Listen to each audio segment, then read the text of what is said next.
Buenas noches a todos, buenos días, ya, perdón. Buenas noches a todos los que nos están acompañando en esta noche. Siempre es reconfortante el poder meditar en la palabra de Dios en cualquier momento del día. Así que vamos a, en esta noche, estudiar una pequeña porción de la palabra de Dios que se encuentra en el libro de Santiago. Antes de comenzar, vamos a inclinar nuestros rostros, vamos a cerrar nuestros ojos y vamos a agradecerle a Dios porque nos ha estado cuidando durante todo este tiempo. Y también vamos a pedirle que Él pueda tomar el control de este momento y que nos pueda ayudar a entender su palabra. Oremos. Padre amado, estamos agradecidos, Señor, por este hermoso día que nos regalas. Gracias, Señor, por todas las bendiciones que derramas sobre nuestras vidas. Gracias porque a pesar de todo lo que está sucediendo, Señor, tu misericordia y tu gran amor está sobre nosotros, y tu cuidado y tu protección también está sobre nosotros, Padre. Te agradecemos por todo lo que está pasando, Señor, en estos tiempos, y estamos confiados en que estamos parados, Señor, sobre la roca firme que eres tú. Estamos sobre esta roca fiel, Señor, que nunca nos vas a dejar ni nos vas a desamparar. Te dejamos este tiempo en tus manos, en el nombre de Jesús. Amén. Bien, quería, bueno, primeramente, buenas noches. Es un gran privilegio y para mí una gran responsabilidad de poder compartirles la palabra de Dios en esta noche. Estuvimos reuniéndonos con mi familia los días jueves para poder meditar la palabra de Dios y estuvimos haciendo un pequeño estudio del libro de Santiago. Estos versículos han sido muy reconfortantes para mi corazón, para mi alma, el poder estudiarlos, ya que Santiago comienza directamente con reconfortar los corazones de los hermanos que estaban sufriendo las diferentes pruebas. Vamos a leer y estudiar el libro de Santiago, el capítulo 1, el versículo 17 y el versículo 18. Antes de comenzar tenemos que hacer un pequeño paréntesis para poder estudiar más o menos el contexto en el cual se está desarrollando estos versículos. Y el contexto es la siguiente. Nos menciona en el primer versículo del libro de Santiago que la carta va dirigida a las 12 tribus que están en la dispersión. Mayormente los historiadores y los estudiosos dicen que posiblemente esta carta haya sido mandada después de que la iglesia estaba siendo perseguida, según lo menciona en el libro de Hechos, capítulo 12. La iglesia estaba siendo perseguida, los cristianos estaban huyendo a diferentes partes. Es por eso que menciona Santiago de que las 12 tribus estaban dispersas. Ahora, el contexto implica que los judíos cristianos, estaban siendo perseguidos, siendo asesinados, siendo castigados. Es por eso que la urgencia de Santiago la podemos ver en el mensaje urgente que tiene Santiago para estos hermanos en el versículo 2, el capítulo 1, es: tened por sumo gozo cuando os halléis en diversas pruebas. Antes de estudiar estos dos versículos, el versículo 17 y el versículo 18, voy a hacer un breve repaso de lo que Santiago estuvo diciendo. Lo primero que Santiago dijo en los primeros versículos es que nosotros tenemos un recurso muy valioso que es el gozo, y que debemos nosotros entender, eso se encuentra en el versículo 3, de que cuando nosotros nos encontramos en pruebas como la que estamos pasando el día de hoy, lo que está siendo probado es nuestra fe. Y lo que Santiago también nos dice es que el producto de esa fe probada producirá paciencia. La paciencia, lo que trata de decir con la palabra paciencia es que va a provocar, va a producir en nosotros perseverancia y resistencia. Luego de esto salta al tema de sabiduría, pero no es otro tema, sino el mismo tema, ya que cuando se refiere a estos primeros aspectos acerca de cuando un cristiano pasa sobre las pruebas, el versículo 5 continúa diciendo, y si alguno de vosotros tiene falta de sabiduría. Es decir, lo que Santiago nos dice es que la manera sabia de poder atravesar las pruebas es teniendo el conocimiento por medio de la palabra de Dios de todo lo que está ocurriendo. No la causa, sino los propósitos de las pruebas. Una forma sabia de poder atravesar las pruebas es mediante el gozo, con mucho gozo, sumo gozo. Es entender que nuestra fe está siendo probada y es conocer de que esa fe probada va a producir paciencia. Y continúa diciendo, y si alguien tiene falta de sabiduría y como que le cuesta atravesar este tiempo de prueba, pues pídasela a Dios, el cual va a dar, dice, abundantemente y sin reproche. Cuando nuestras oraciones, nuestras peticiones se alinean con la voluntad de Dios, entonces nuestras peticiones son escuchadas y son respondidas positivamente. Luego de eso, del versículo 9 al versículo 11, nos va a estar hablando, bueno, nos habló Santiago acerca de el alcance de las pruebas. Y las pruebas dentro de los cristianos son para ricos como también para pobres. El versículo 12 nos habla acerca de las bendiciones terrenales como también las bendiciones espirituales después de haber soportado las pruebas. Luego de eso nos adentramos en el versículo 13, que es el contexto cercano de los pasajes que vamos a estudiar. En el versículo 13 habla acerca de la tentación. Y no voy a tocar todavía este punto del versículo 13, porque necesito entrar en el versículo 17 para poder ir contrastando. El versículo 16 es como un versículo que hace la función como que de una bisagra, el cual divide en dos partes. El versículo 13 hasta el versículo 15 de estos pasajes nos va a hablar de algo y Santiago va a aclarar de alguna manera del versículo 17 al versículo 18. Entonces, el versículo 16 es como una bisagra que al mismo tiempo separa y como al mismo tiempo une. Vamos a ver primeramente en el versículo 17 su providencia. En este versículo, Santiago lo que quiere hacer es confortar los corazones de los hermanos y aclararles un asunto a los judíos que estaban dispersos, a los cristianos que estaban dispersos y que se encontraban en unas pruebas muy terribles. Persecución, asesinato, castigos, etc. En el versículo 16, como habíamos dicho, va a separar estas dos partes.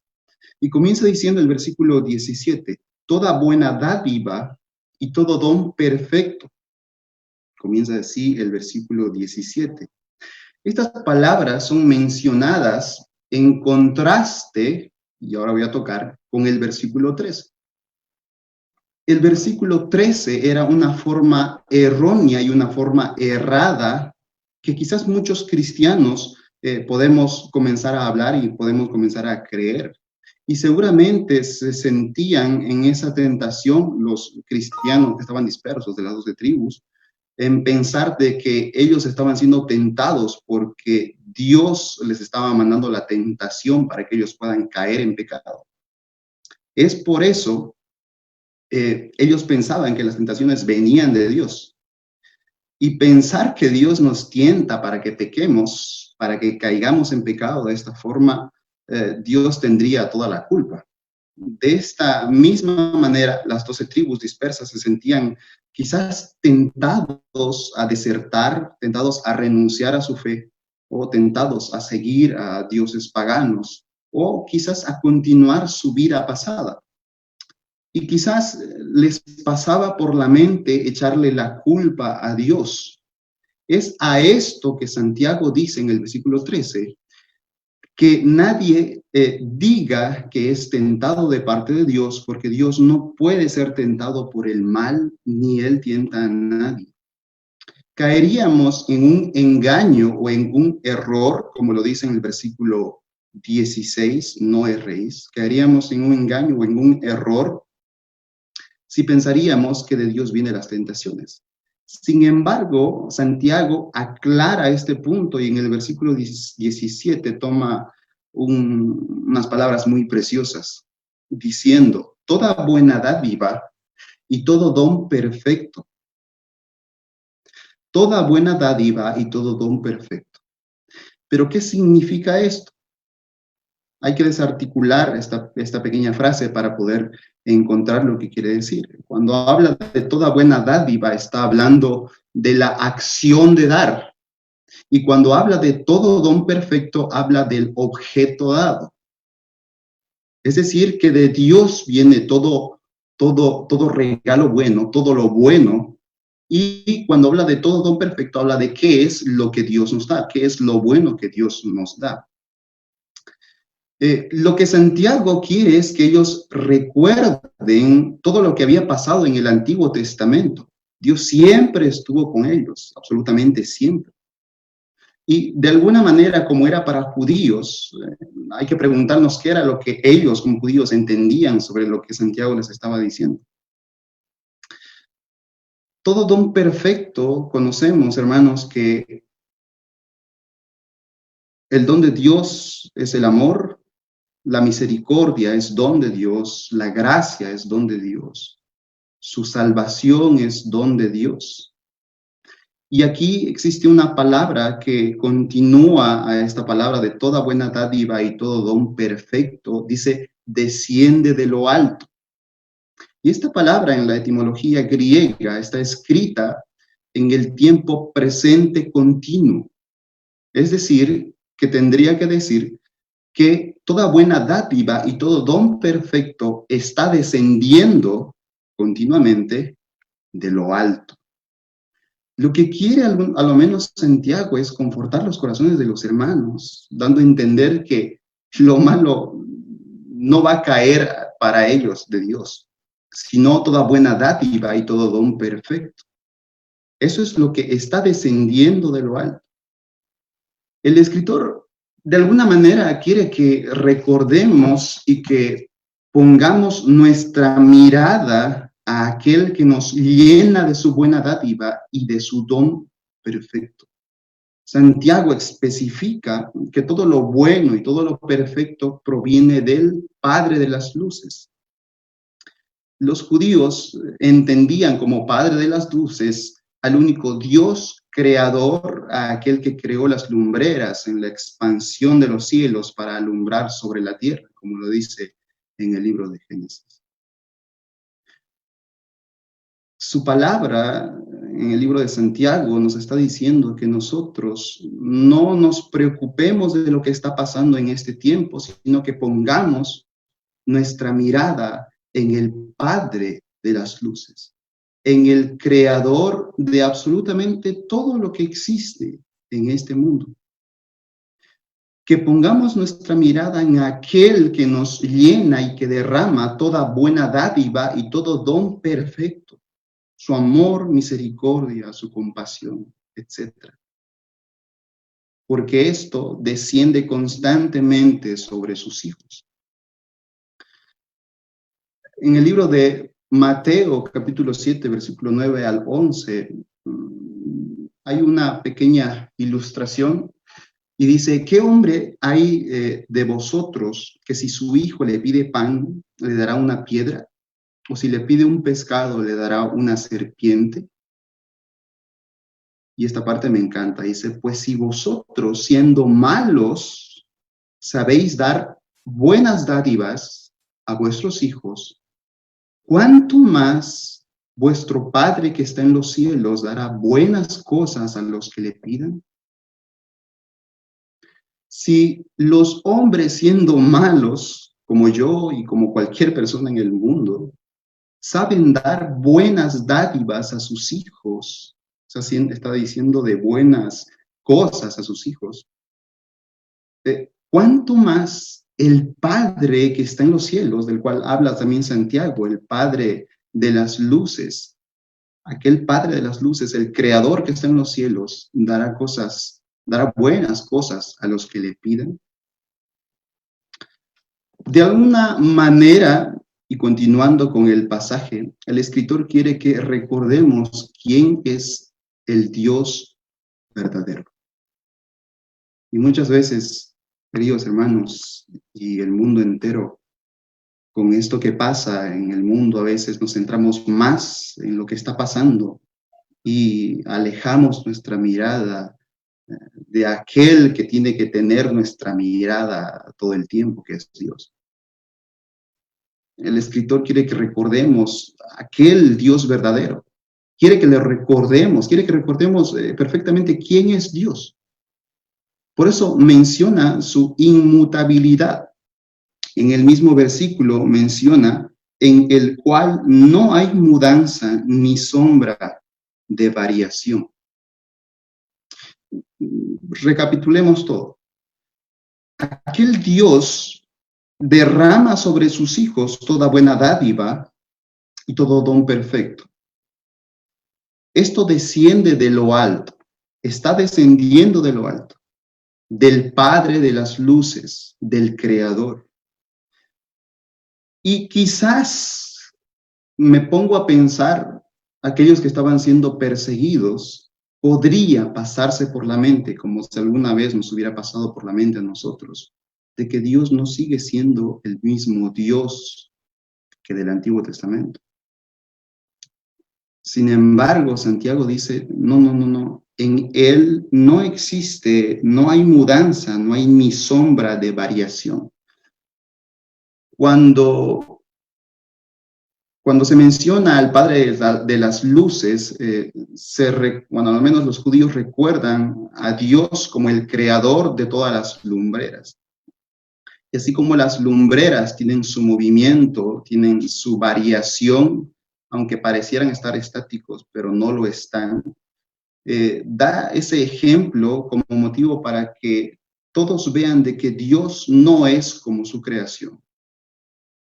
Dios, como dice en hebreo, sigue siendo el mismo Dios de ayer, de hoy y por los siglos de los siglos. Santiago de alguna manera quiere que sus lectores recuerden lo que Dios hizo por su pueblo en el Antiguo Testamento. Su amor, su misericordia.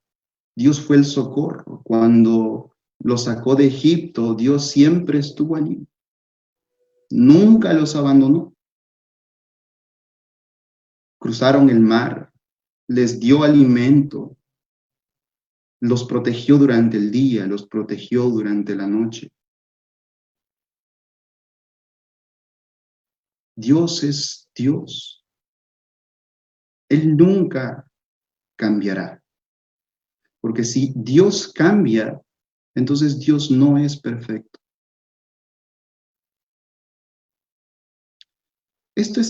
Esto fue cuando yo lo leí, por lo menos por primera vez, fue como beber un vaso de agua en medio del desierto.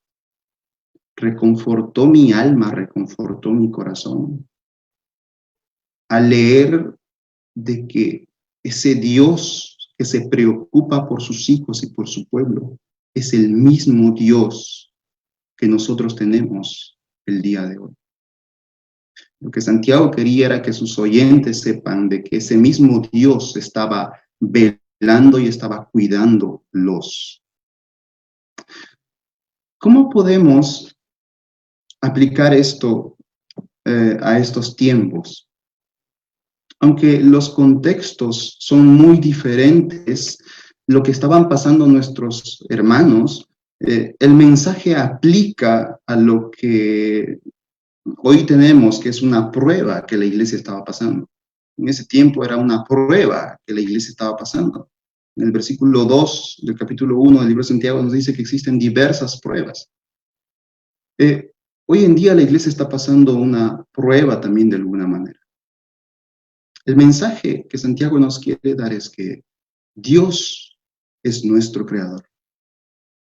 nuestro Padre, que constantemente está derramando su buena dádiva y su perfecto don sobre sus hijos. Nos recuerda que Dios es inmutable, que no cambia, pues su amor, su gracia y su misericordia siempre serán derramadas sobre sus hijos. Dios quiere que atravesemos las pruebas con pleno entendimiento de que todo está bajo control. Y que podamos decir como David, aunque andemos en valle de sombra y de muerte, no temeremos ningún mal, porque Él está con nosotros. Y el versículo 18 continúa diciendo, Él de su voluntad nos hizo nacer. Notemos bien el contraste que vimos primero. Es un error pensar de que de Dios proviene la tentación y que Él, o por culpa de Él, nosotros pecamos. Santiago dice, no, sino más bien son por tus concupiscencias que son seducidas y atraídas. Y dice en el versículo 15, entonces la concupiscencia, después que ha concebido, da a luz el pecado. Y el pecado, siendo consumado, da a luz la muerte. El pecado da a luz la muerte. En el versículo 18 dice que Él de su voluntad nos hizo nacer. El pecado es el causante de la muerte, mientras Dios siempre será la fuente de vida. El pecado siempre será el causante de la muerte, sin embargo, Dios siempre será la fuente de vida. Él por su voluntad nos hizo nacer, y es la misma palabra que se utiliza, así como el pecado da a luz la muerte, Dios da a luz la vida. Su causa por la palabra de verdad. Muchos hoy en día en el mundo, aunque están vivos físicamente, caminan muertos. Es lamentable ver a un niño nacer y que esté muerto. Sin embargo, cuando hablamos espiritualmente, toda persona cuando nace, nace muerta espiritualmente. Y esa persona necesita vida. Santiago nos recuerda que solamente Dios, a través de su palabra, puede dar vida. A través de su palabra de verdad. Y menciona Santiago esto por último. El propósito es para que seamos primicias de sus criaturas. Es decir, lo más importante de toda la creación. Porque Dios nos ha apartado para que seamos primicias de sus criaturas. Esto de alguna manera tuvo que ser reconfortante para los corazones de aquellos hermanos. Gracias a Dios nosotros no sufrimos persecución, pero hay muchos allá en diferentes países que están sufriendo persecución. Están sufriendo castigos, están en cárceles por predicar la palabra de Dios. Pero cuán reconfortante es saber que el Padre de las luces, el Dios creador, derrama sobre nosotros toda buena dádiva y sus dones perfectos. Que Él siempre está al pendiente de sus hijos. Y recordar que por su palabra de verdad nosotros hemos vuelto a nacer y ahora tenemos vida. Con el propósito de que seamos las primicias de sus criaturas. Para concluir, estamos en tiempos donde las estadísticas que se mencionan en la televisión, las estadísticas que se mencionan en la radio, en los periódicos, sugieren que el 2020, el año que estamos viviendo, y quizás 2021 van a ser los peores años a nivel de la economía mundial. Si ponemos nuestros ojos en las estadísticas y en todo lo que va a ocurrir, quizás podemos apartar nuestra vista de Dios. Podemos empezar a desesperarnos. Podemos empezar a caer en la tentación, empezar a pecar. Sin embargo, lo que hemos aprendido hoy nos dice que Dios es soberano, que su provisión, su misericordia, su amor, siempre, siempre, siempre estarán derramadas sobre sus hijos. Él nunca cambia, nunca cambiará. Vamos a orar para terminar. Padre amado, estamos agradecidos, Señor, por este hermoso día que nos has regalado y te agradecemos por este precioso momento, Señor, que has podido, que nosotros podamos estudiar tu palabra. Te agradecemos, Señor, por este tiempo y pedimos por todos nuestros hermanos que se encuentran en diferentes partes del mundo. Te pedimos también por todas las personas que quizás necesitan algo de comer. Pedimos, Señor, que tú nos puedas ayudar, si está dentro de tu voluntad, Señor, que pueda pasar todo esto ya, Señor, si está dentro de tu voluntad. Y pedimos que tú puedas confortar nuestros corazones y nos ayudes a entender cuáles son tus propósitos, Señor, en estos tiempos. Te dejamos todo esto en tus manos, en el nombre del Señor Jesús. Amén.